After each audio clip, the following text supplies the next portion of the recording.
Hello everyone, ઘણા time પછી હું વિડીયો બનાવી રહી છું, પણ હવે 2025 ઓલમોસ્ટ પૂરું થવાનું છે અને 2026ની શરૂઆત થવાની છે.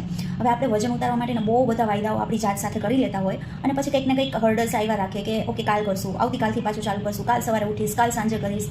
એટલે આમને આમ આઈ થિંક 2025 પણ પૂરું થવા એવું છે. તો 2026માં આપણે એક બે નિયમો તો બનાવીએ કે જેમાં આપણે થોડા કન્સિસ્ટન્સી જાળવી રાખીએ, આપણે થોડા મક્કમ રહીએ કોઈ વસ્તુને લઈને.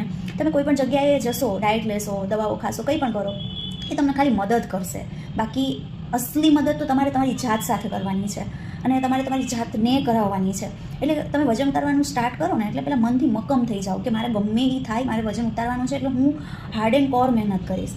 બીજું કે આપણે છે ને દરેક જગ્યાએ શું કરીએ ખબર, કોઈ રેસ્ટોરન્ટમાં ગયા હોય તો પહેલાં કિંમત જોઈએ. બટ ઓબ્વિયસ છે કે આપણે મિડલ ક્લાસ હોય, લોઅર ક્લાસ હોય કે અપર ક્લાસ હોય, આપણે પહેલાં કિંમત જોઈને એ પ્રમાણેનું ખાઈએ. આપણા પેટમાં જગ્યા ના હોય, ભૂખ ના હોય, એમ છતાં આપણું એક બેક ઓફ ધ માઇન્ડ એવું કહેતું હોય કે મેં તો પૈસા આપ્યા છે તો હું એ પ્રમાણેનું તો વસૂલીશ જ અને એ પ્રમાણેનું તો હું ખાઈશ જ. એટલે પહેલાં તમે તમારું આ એક મિથ્યાને બ્રેક કરી દો કે દરેક વસ્તુ વસૂલવા માટે નથી હોતી. જરૂર નથી શરીરને, એમ છતાંય આપ કરવું તો શરીરને નુકસાન જ થશે.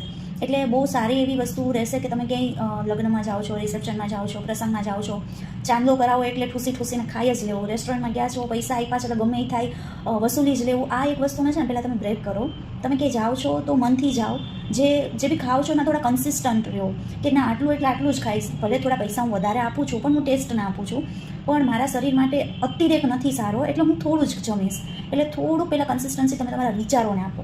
આ આપણે આજથી ચાલુ કરીએ કે રોજ એક આપણે એક એવા સ્ટેપ્સ લેતા જઈએ કે જ્યાં થોડું સુધારો લાવીએ. કોઈ 100% ના આપતું હોય, 100માંથી 40-50% કરીએ ને તો પણ ગમતી જગ્યાએ પહોંચી શકાય.